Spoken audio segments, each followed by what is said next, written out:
These officers never know when the next outburst will come. When people get arrested, they're mad. We start invading their close personal space, they get even more angry.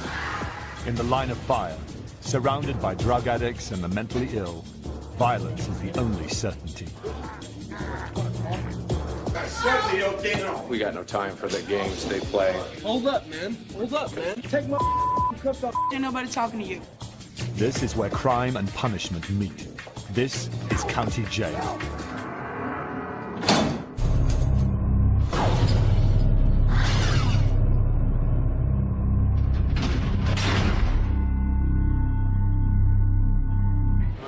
Ready? Okay, stand up. 9 p.m. Friday evening. And the weekend's just begun at the Multnomah County Detention Center in Portland, Oregon. Officers here are on the front line in the never-ending battle against crime. When's the last time you shot up? Counter. Leave your hands on the counter, walk your feet back to the edge of the mat. All right, you have a weapon, sharp objects, any drugs, cutter program? Nope. Everybody arrested in the city of Portland tonight will be processed here, whether they like it or not. You. Don't touch me! Don't touch me! For deputies, that means confronting detainees who may be angry and aggressive, like this young woman who allegedly assaulted her boyfriend and attacked total strangers during a drinking binge. Gaining control is a constant challenge. It's gonna hurt. It's gonna hurt. Don't touch me. It's a dangerous job. Many offenders are not only violent, but drug addicted and mentally ill. Deputy Bledsoe is a 12-year veteran at the booking counter, the first stop in the processing of people arrested on the street. He's learned to expect anything. Oh no, every night's different. You can't predict at the beginning of the shift how the night's going to go. I mean, we could use as a force, it could be a quiet night, we have no problems, and then sometimes we have to fill all these cells up back here. He often processes 100 individuals in a single day. This county jail is one of the busiest in America, booking 45,000 people a year with the same routine. Just put your hands on the end of the counter, walk your feet back to the end of the mat, and spread them out. Deputy Bledsoe and his fellow officers need to be on constant alert. Kept in a big open space while awaiting their mugshots, there's plenty of room for offenders to misbehave. It's like any other waiting room, except it's filled with people accused of everything from drunk driving and disorderly conduct to theft and assault. Surprisingly, they are not cuffed or restrained in any way. It's part of a policy intended to help reduce stress during the booking process. But more than 2/3 of detainees are drug users. Many are high on crystal meth, a drug that can produce psychotic outbursts. Hey, hey, Taking the shoes. hold up, man. Hold up, man. Shoes. Hold up. You need to cooperate with this. I am They can lose cooperating. control and attack at any time, as Shift Sergeant Gorton knows all too well. The ultimate challenge for us is maintaining a certain level of safety and security because we don't have cages to put these people in. They're out in the open. They're out in an area where anything can happen at any time. Despite the risks, officers are unarmed. That way no weapon can get into the wrong hands. But all they have to protect themselves are their wits and a zero tolerance for any kind of resistance. No, I can't. Walk your feet to the edge of the black mat. Okay, you can let go of my pants and I'll do it, but you gotta look. I'm not letting go now. It's what keeps them safe from harm. I'm here for a drinking in public ticket. You need to turn around and be quiet. I'm not gonna. You're not I'm here on a warrant for drinking in public. I drank a Face beer on the forward. sidewalk. This is what the hell I'm saying. You understand me? Yeah, you want to cooperate with us, sir, it's going to go bad. You understand? Okay, I give up. I give up. You going to All behave? right, yeah, okay, okay. I'm going to give you a chance to fail. When people come to jail, when they get arrested, they're mad. When they come to jail, they're angrier. And when they come in here and we start invading their close personal space, they get even more angry. That booking counter is probably one of the most volatile places in the facility when it comes to physical encounters with an inmate. Because they're not happy about being here, they're high on a type of drug, they're intoxicated. I drank a beer, sit on the sidewalk, and you treat me like this.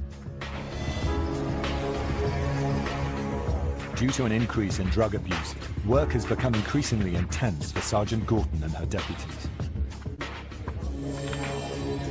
If you've got someone that's going to confront you, you end it. You end it fast. You control the threat and you put them in a secure place. You know, and however you have to do that is how you have to do it. Any confrontation could lead to violence. Everyone is a potential threat. You seem angry now. Oh, no, I'm happy to see a wrinkled old man like you. How do you like that?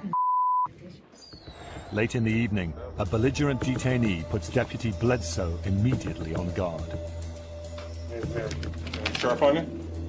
Yeah. What? My tongue. Your tongue?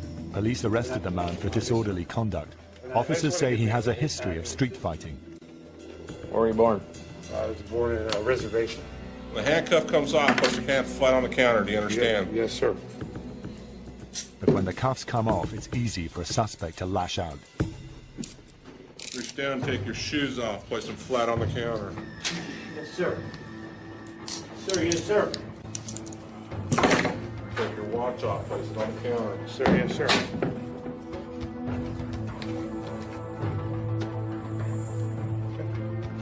There's a napkin there? Well, sit back closer. Any expression of defiance is considered to be a threat.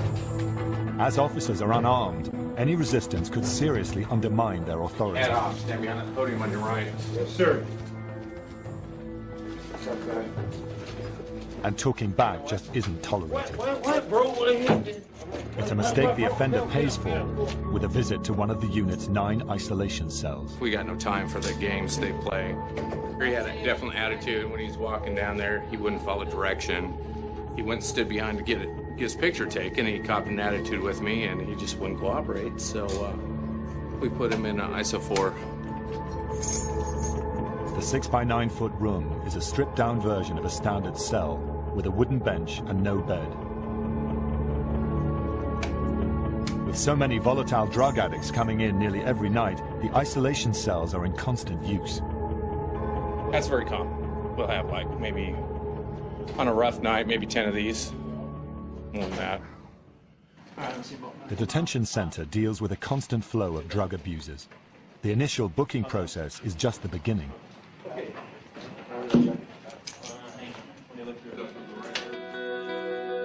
Heroin addict Paul Lyman knows the drill. He says he's been here 32 times, enough to know how to take his own fingerprints. Actually, that was a pretty good print. You did yourself. All right, wash your hands.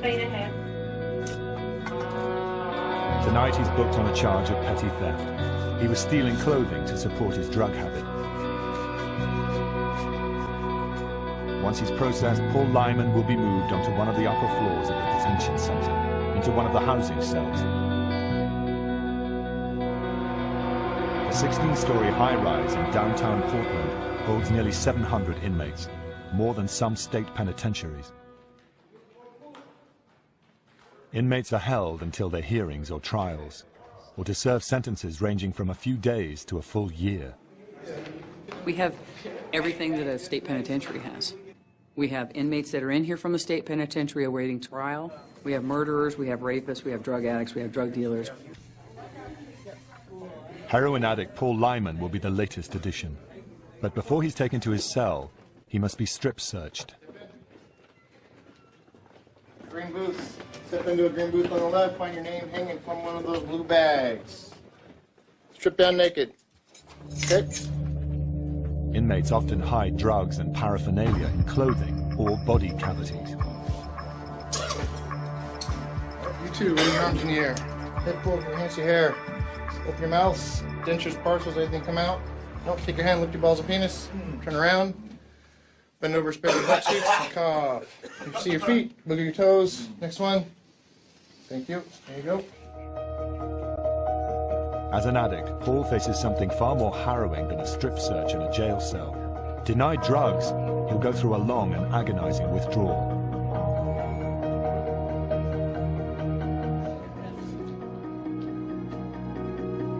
With so many addicts coming through its doors, the detention center staffs a medical unit that specializes in treating substance abuse.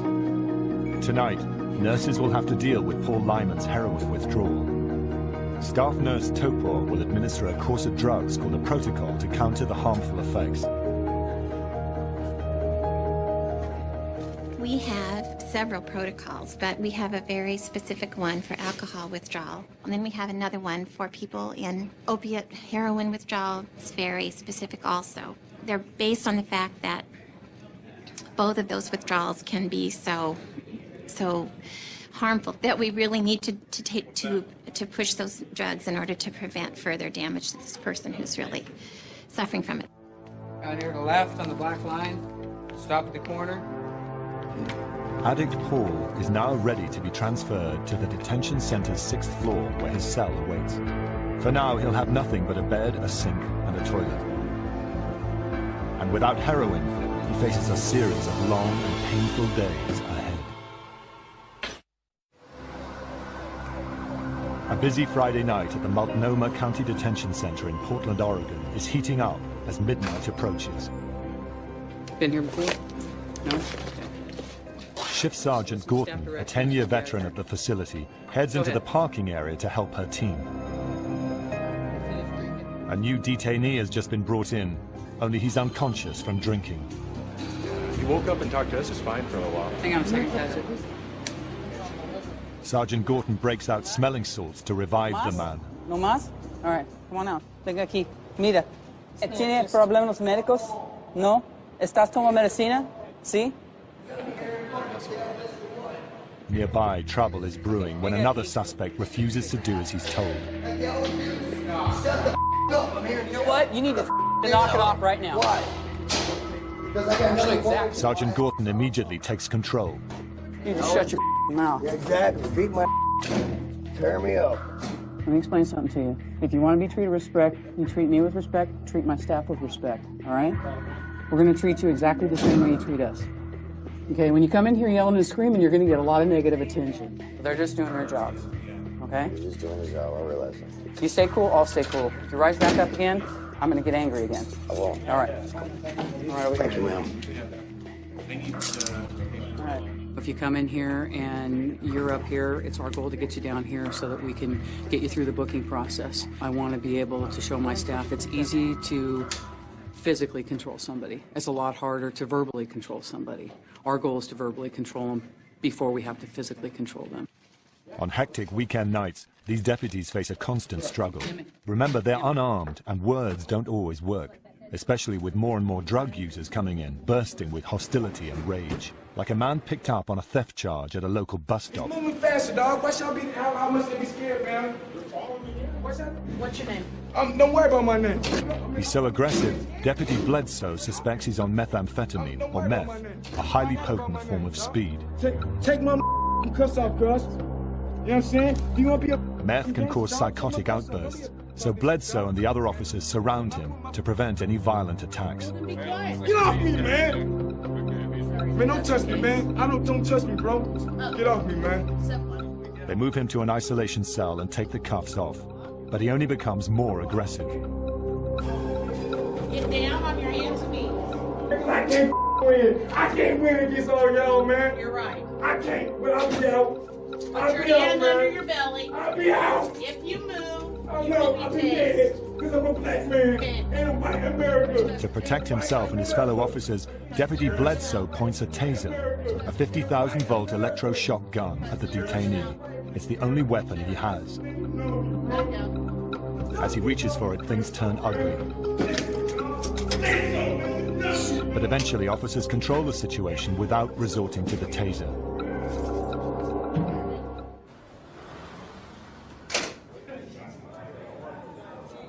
Fortunately for the deputies, not everyone is so aggressive. I scared myself in that. About a third of the people arrested in Portland tonight will be charged with minor offenses, like trespassing and public drunkenness. They'll get a citation similar to an infringement notice. Citations are here for identification purposes only. They have a little less patience than most people that come in here. Many are first-timers, and they don't like being treated like criminals. They're not familiar with the process because chances are they haven't been here before. And if they haven't been here before, then this whole process that they're going through is new to them, and they get very upset about that. But many of them are still drunk or high, which makes them unpredictable and potentially dangerous. If everybody knows the rules, everybody stays safe. But some cases, like this alleged drunk driver, have trouble understanding anything. So here's the deal. I'm going to take the handcuffs off. When the handcuffs come off your wrist, your hands go on the counter. You understand? Yes. Okay.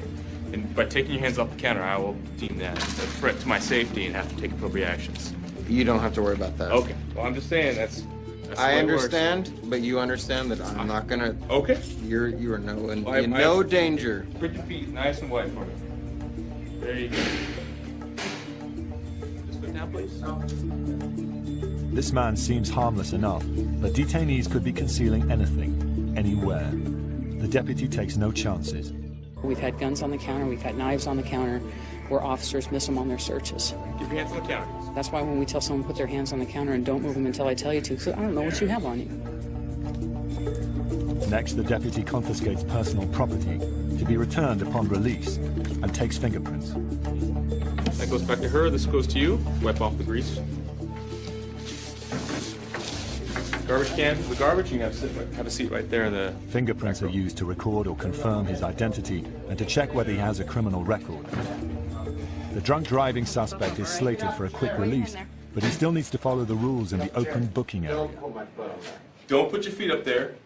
Don't be an It's just one of those simple rules. Jason, just so you know, your citation, once you finish the booking process, you'll be out of here in about 4 hours after you're done getting your picture taken and everyone talks to you. If you be an it'll take about 8 hours. A lot of times we have to sit there and explain the whole process to them, that we can't let them go until we verify who they are and verify that they don't have any outstanding warrants.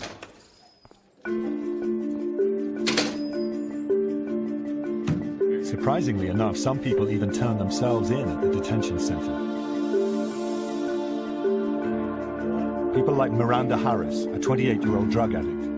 To prevent being convicted on a cocaine possession charge, she recently entered a drug rehab program, but dropped out, and the court issued a warrant for her arrest. She considers herself an addict, not a criminal.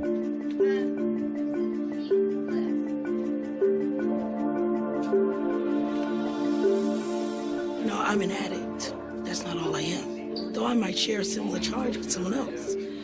Not being defined as an individual is the hardest thing about being here. This is not a place where I plan to stay or keep coming. Though she came in on her own, to deputies she's just another offender. They'll do a contraband search, take fingerprints. Go ahead and wipe it off. I'll just keep the front row over there. And mug shots. Okay, go ahead and look straight up at the camera. Harris is no stranger to the process. She's been here half a dozen times before. She has a 12-year-old daughter and real hopes for a better future.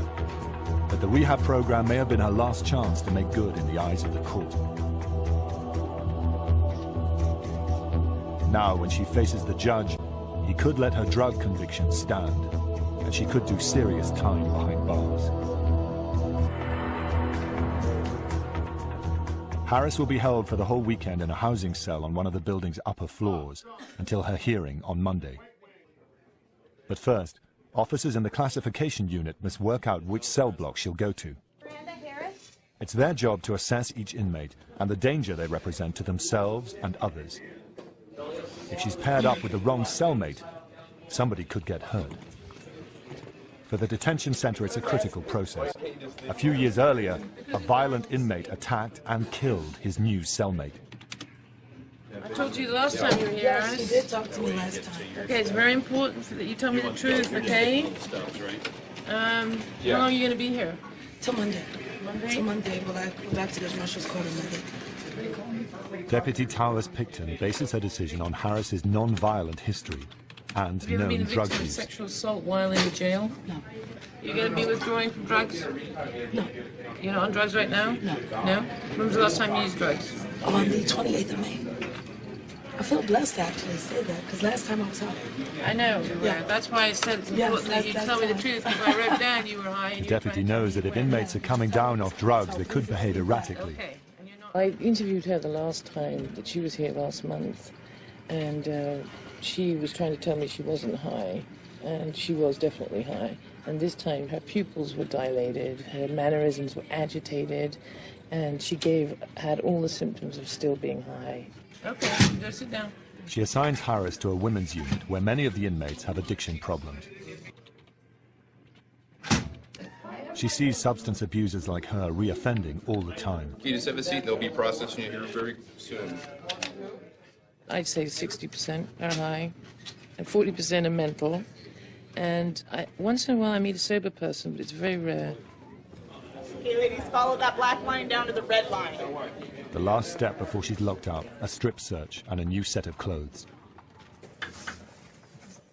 Okay, this is a strip search, so everything comes off, everything goes in the bag.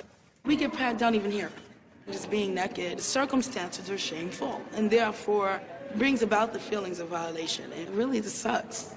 It really sucks. And having to turn around and spread your cheeks and squat and cough. All right, ladies, load up. Unless Harris can convince the court to let her take one more shot at rehab, she'll be sent to prison and marked for life as a convicted criminal.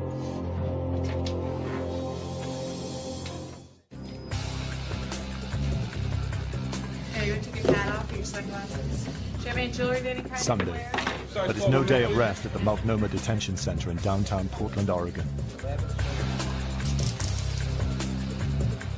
While new arrivals are booked and processed in the basement area, several floors above, nearly 700 people are incarcerated, either awaiting court dates or doing up to a year of jail time. 503, Portland, Oregon, baby, Multnomah County.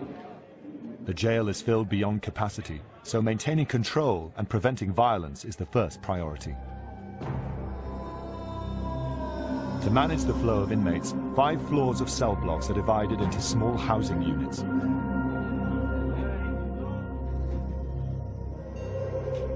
All are monitored around the clock by a central command unit equipped with 100 CCTV cameras. Safety is paramount, so everyone is locked down 22 hours a day. That's longer than in many state prisons. Over half the inmates are drug abusers, and their behavior is often unpredictable. On the 6th floor, the men's unit staff distribute medication. For heroin addicts like Paul Lyman, it's a huge help in dealing with their painful withdrawal. If he can kick heroin, he may stop shoplifting to support his habit and no longer be a costly burden to the county and himself. Once I've realized that I'm gonna have to come to jail, it makes the kicking quite a bit easier than if I'm trying to do it outside somewhere where I would have access to be able to go get drugs if I needed to. It's not clear that Paul Lyman really wants to stop using. After a couple of days without drugs, he's already showing signs of agitation. Doom and gloom is what I call it. You know, I'm staring at these ugly walls here. This ugly yellow puke color with the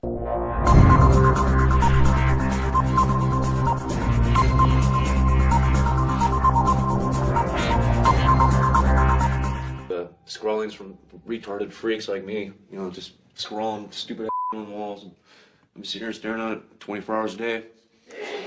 And it's horrible, it really is. Yeah. Only if he commits himself to quitting will he stand a chance of staying clean on the streets. Go directly from jail right into a program instead of out right onto the street, and then where you have more of a chance of relapsing. As Nurse Topor explains, outside programs may be the only way to break the cycle of drug abuse and crime. We have a limited amount of money to spend on the very expensive medications that they require. We don't have the staff to probably provide all the services they need, so it just goes on and on. Nurses often see users who are also suffering from another problem, mental illness. You often see what we call dual diagnosis people here, and it might be even triple diagnosis. There are people that have mental illness that use drugs and alcohol to treat their mental illness on the street. A lot of those medicines don't make people that have mental illness feel well. They cause incredible psychiatric-like symptoms. Then you don't know if you have the chicken or the egg. You know, you don't know if the person was mentally ill and they use the methamphetamine to make them feel better, or the other way around. Mental illness and drugs It's a combination that makes life extremely difficult for officers and those suffering a damaging and debilitating affliction. What did I do to get in trouble this time? I'm sleeping. Sleeping. You gotta quit running in and out of buildings, scaring people. Too violent for the local hospital to cope with, an aggressive meth user is brought into the Portland County Detention Center. You'll get your shirts back. We're gonna walk you over here. We just have you sit down for a minute. Hey, just for a minute. I don't want to sit down here for a minute. I'm trying to my way up in there. Go ahead and have a seat.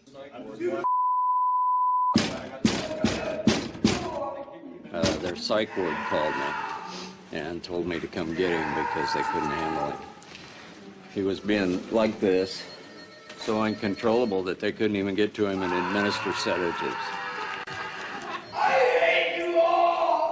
State budget cuts have forced many of Portland's mental health facilities to close. Guys like Jay slip through the cracks because he's borderline. He's bipolar. Mostly it's methamphetamine psychosis, which I believe is the result of all of his problems. It's when he uses, he gets like this. Now, for better or worse, the county jail is also used as a mental hospital. I'm going to recommend 45 days because of this behavior. It'll be here most definitely because he'll be on the, he'll be getting psychiatric care here.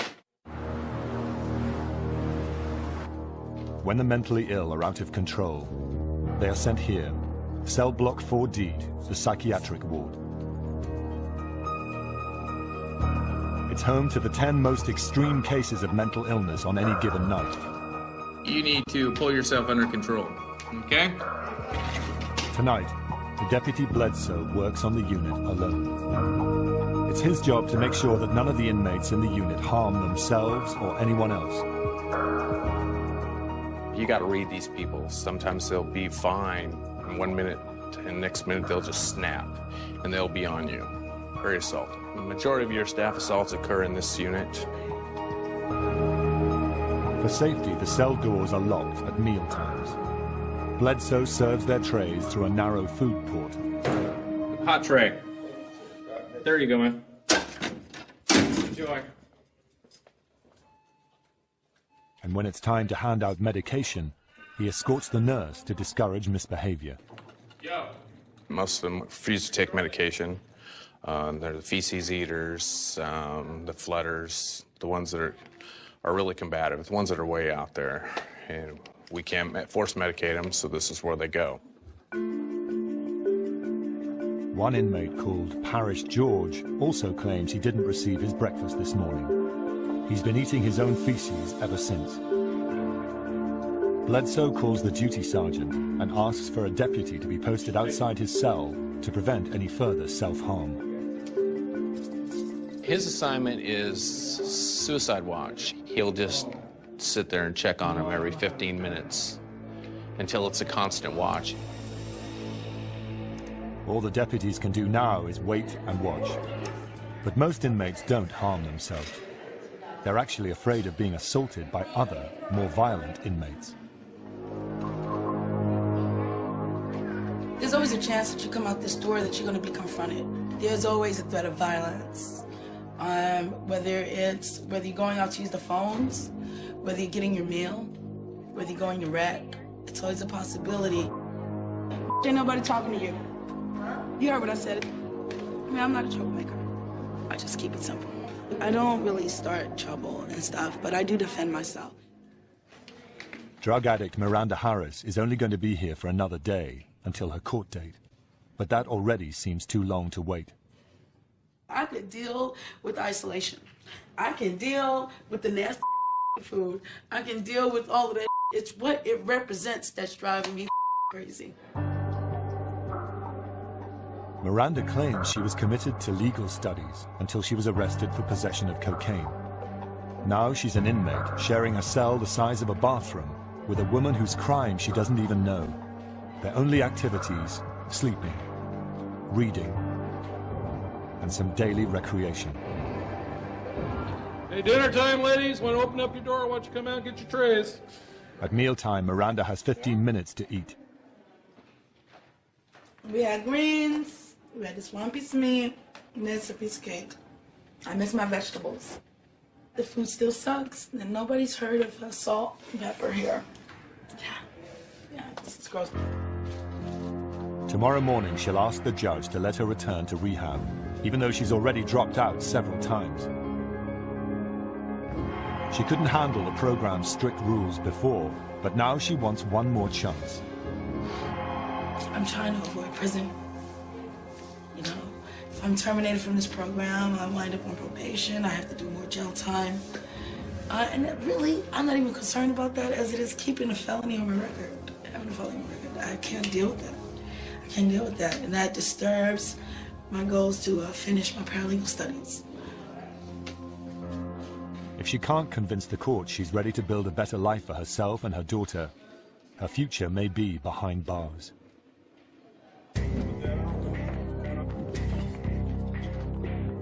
The graveyard shift on Sunday night, but there's no rest or peace here. It's been so busy that there are too many new inmates for too few cells. The waiting room and the jail are filled to bursting. And Duty Sergeant Gorton is about to do something that does not come naturally. Let some inmates go. All right, the count is 673 in the building. We've ordered a matrix list. Once we release those people, we have no more room. We're going to go over our count. To the left? So if we go over count, we go over count. There's nothing we can do about it. We've released everybody that we can release that's not going to be a danger to society.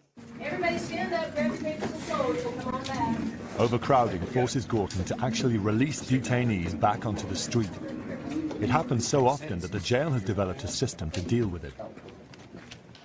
It's called matrixing, and it helps officers determine which inmates pose the least threat to public safety. Did I get it right? Every crime is given a number. The highest numbers are for serious crimes. The lowest for minor offenses like trespassing. The inmates with the lowest numbers get out first. Most drug possession charges are non-violent, so users are often among the first released. Tonight, Sergeant Robinson selects 12 inmates to be released. A lot of these are drug charges. Possession of meth, heroin, meth, possession of cocaine. And all those crimes, basically the people support their habits by victimizing other people by stealing and shoplifting and burglary and car theft. For officers who risk their lives to battle crime, letting inmates back out is hard to accept. It's a bad situation. We've been in a budget crisis for 11 years, as long as I've been here. You know, it's sad to say, but, you know, we try to release the ones that we feel are, you know, the least problem to the community, but these are the ones that are going to go out and commit the crimes that are going to affect me, because I live in Multnomah County, and just the average citizen by taking their possessions and breaking into their cars and whatnot. Second door on the right, glass on it. Deputies wait until just after midnight when the jail is most crowded. There you go.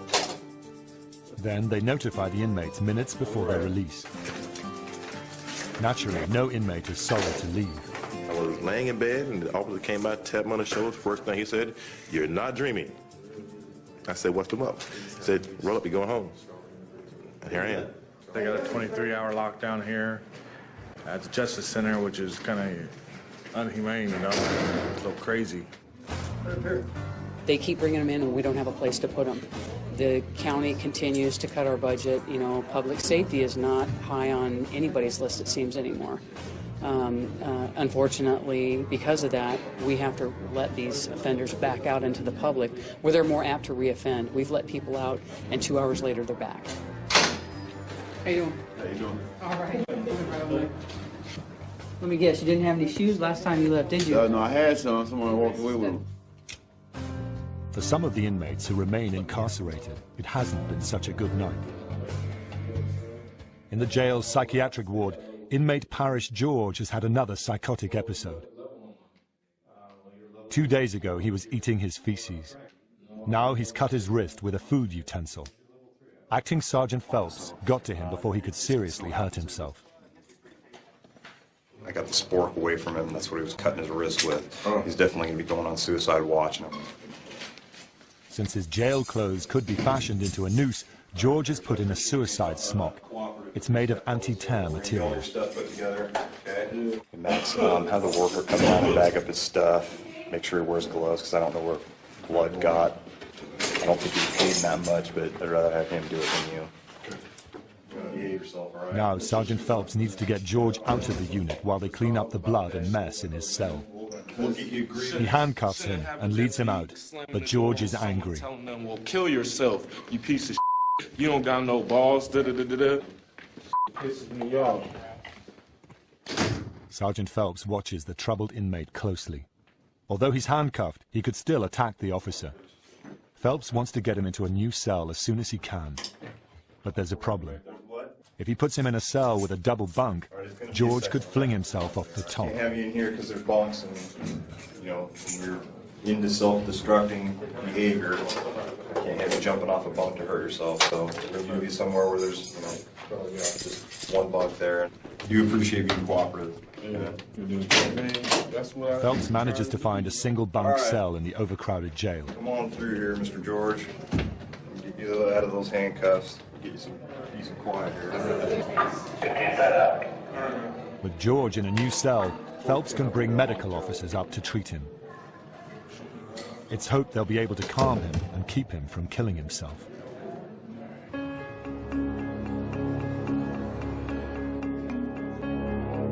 Inmate Miranda Harris isn't mentally ill, but she's seriously stressed. Today is Judgment Day for the 28-year-old drug addict. She goes to court across the street to plead for readmission to drug rehab. If she's successful, she can leave jail immediately. I will talk to my lawyer about getting released today, and then from there, family. But if the judge rules against her, she's looking at a criminal conviction, which could prevent her from getting a decent job in the future. Do I still have Judge Marshall's court at 1:30? I believe so. I'm not for sure, but So- we'll see when we get there. Okay. So, morning. How are you? All right, and yourself? Before Harris goes to court, a deputy pats her down for contraband. Turn around, face the wall. According to safety rules, she's shackled with a waist chain, handcuffs, and leg irons. The court has seen more than a few inmates lose control. A third deputy escorts her into the courtroom.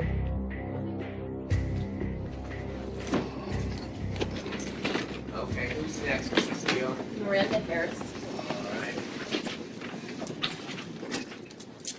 How you doing, Your Honor? Good, how are you?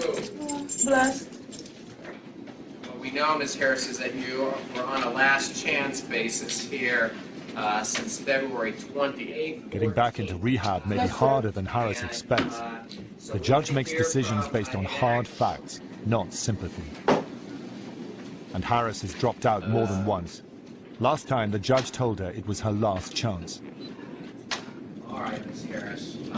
We did put you on a last chance basis back in February 20th, and told you that we could not have any more failures to appear in court. Yes, sir. And unfortunately, that's what we had happen. Well, Your Honor, Ms. Harris's decision to leave has made the state's ability to support her remaining in this program very, very difficult. She was put on a last... The prosecutor wants her out of the definitely needs program. treatment, but the meaning of last chance bears little meaning at all if we continue to give her another chance in this program. And I'm afraid I cannot support at this time her remaining in the STOP program or receiving the benefit. Harris makes one final plea. But I'm 28. I don't want the felony on my record. I want to go back eventually to study paralegal, and it'll make it very difficult. She wants to go back into residential treatment. We're asking, Your Honor, that you do extend the last chance because she has been making these efforts, that you allow her to remain in the program, Your Honor. We'd ask that The jail may be crowded, but the drug treatment program is also full to capacity. I don't disagree that she needs residential treatment. That is painfully obvious. I've got 385 other people in this program that need that bed. There are 600 people in Multnomah County on any given day that need residential treatment. And she walked away from it and got a third warrant. And Given all of that, I must ask that she be terminated from the program. Now, it's up to the judge to decide her future.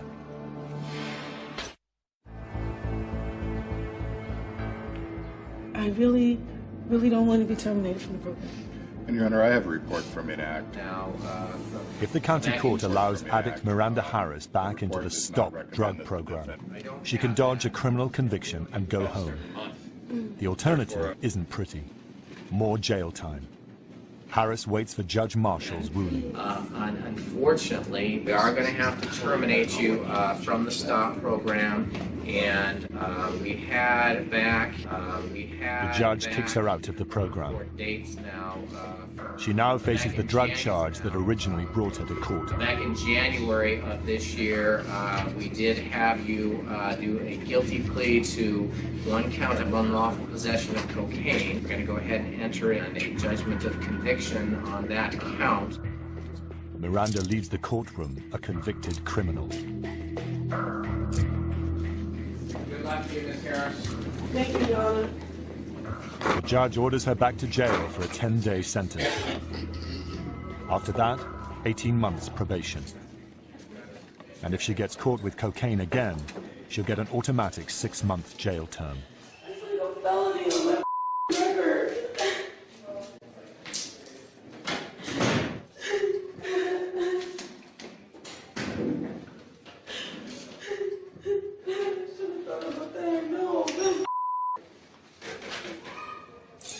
As a convicted criminal, she may be marked for the rest of her life. The system demands a substantial price from Miranda Harris, but it gives inmate Parish George a second chance. As Deputy Bledsoe soon discovers, medical staff have worked wonders with George.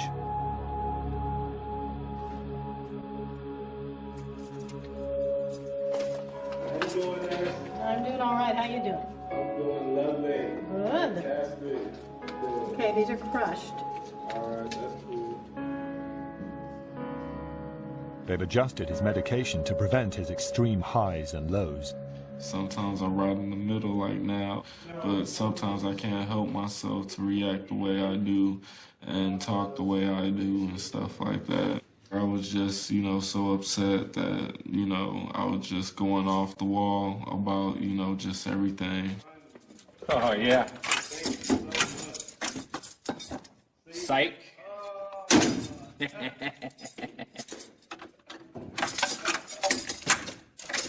All right, man. This is a cool deputy right here. I feel like my bipolar is intensifying the older I get, and I'm trying to work with the doctors here to get the right medication for me, and it seems like it's working because, as of lately, my behavior's been exceptional, and I'm doing good. He knows it's always going to be a balancing act for him, but he's hopeful he can keep things on track. Just trying to ease my mind and just hopefully, because I'm smart, I got potential. Before I was sent here, I was going to college for cosmetology and got an album out in stores. So I'm just trying to keep focused and just do what's right. If he continues to improve, Deputy Bledsoe will move him out of 4D into the general population. The detention center has no shortage of mentally ill inmates, so an empty cell in the psychiatric ward would be most welcome.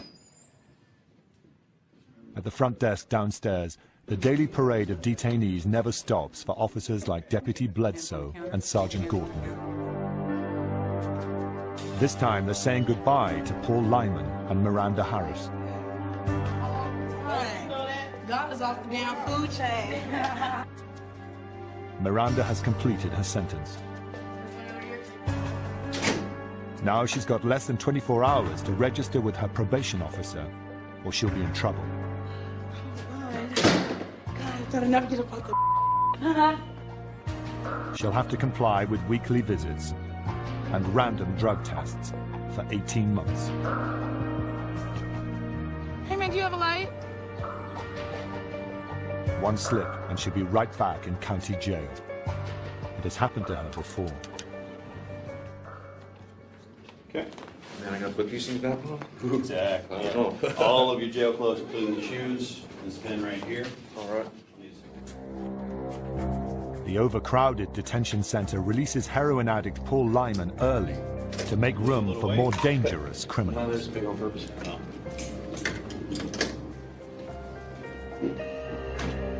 Paul's been clean during his short stay in jail, but putting on his street clothes reminds him of bad habits. In this case, shoplifting. See, I have these oversized cords so I can put Levi's on underneath when I go to the store. What I do is I grab 8-10 pairs of Levi's and get in the dressing room, and I have some pliers in there, and I break the little sensors off, and then I put them on and I wear them out, and I just walk out. He steals to buy heroin. Well, it's been working for a lot of years for me. I get caught, but that's just the part of the game, you know. You know. He's got no job prospects. He's relying on his parole officer to keep him off the streets. He knows staying off heroin will be even harder. So I'm gonna swing by and check in with her, my PO, and after that, I hope she can set me up with a place to stay or something. Because if she can't, I'll be just roaming around the streets, and just out of boredom alone, I'm gonna want to use. That's, if history repeats itself, that's the way it goes. I mean, it's just what I do. That's my life, you know. Can I bum a cigarette off? Awesome. If history repeats itself, as it does for 80% of the inmates, Paul Lyman will be back. We get a lot of frequent flyers in here. We get a lot of recidivism in here. At the Multnomah County Detention Center, the action never stops, and the danger never ends.